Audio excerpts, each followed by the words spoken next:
बिस्मिल्लाहिर्रहमानिर्रहीम। अस्सलामु अलैकुम व्यूवर्स, आप देख रहे हैं सऊदी उर्दू न्यूज़ चैनल।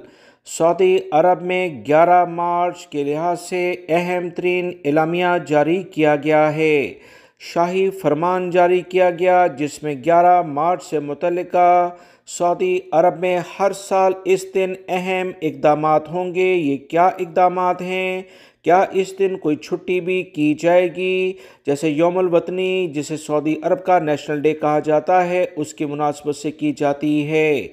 ताज़ा तरीन एलामिया जो जारी हुआ है कि खादिम हरमैन शरीफैन शाह सलमान बिन अब्दुल-अज़ीज़ ने हुक्मनामा जारी कर दिया है कि हर साल 11 मार्च को यौम परचम मनाया जाएगा। बाकायदा तौर पर हुक्मनामा जारी कर दिया गया है। खादिम हरमैन शरीफैन शाह सलमान बिन अब्दुल-अज़ीज़ ने हर साल बाकायदा 11 मार्च को यौम परचम मनाने की हदायत जारी कर दी है। सऊदी अरब के सरकारी ज़राए के मुताबिक शाह सलमान ने यौम परचम मनाने का शाही फरमान जारी करते हुए कहा कि 1727 में सऊदी रियासत के क़याम के साथ मुल्क का परचम तौहीद, अमन और इस्लाम का पैगाम देता आ रहा है। गुज़िश्ता 3 सदियों से इस रियासत के परचम में तलवार, क़ुव्वत और हिकमत की अलामत है। इस मुल्क की रिहायशी इस परचम के साए तले मुत्तहिद हुए और इसी को अपनी इज़्ज़त और फ़ख्र का सबब मानते हैं।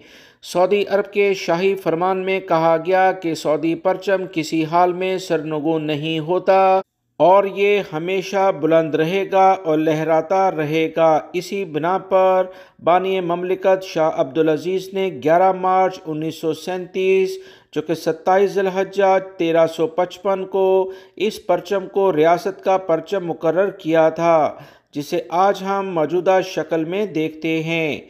सऊदी परचम अजीम निशानियाँ और ये तौहीद, अदल, क़ुव्वत, तरक्की और कामरानी का इजहार करता है। सऊदी हुकूमत के इस अहम एलामिये के बाद अब हर साल 11 मार्च को यौम परचम सऊदी अरब में मनाया जाएगा। यौमुल वतनी की तरह बहुत उम्मीद है कि 11 मार्च को भी छुट्टी हो सकती है। लिहाजा गैर मुल्की अफराद 11 मार्च की छुट्टी से मुतल्लिका फाइनली एलामिया जैसे ही जारी होगा, इंशाअल्लाह बगैर किसी ताख़ीर के आप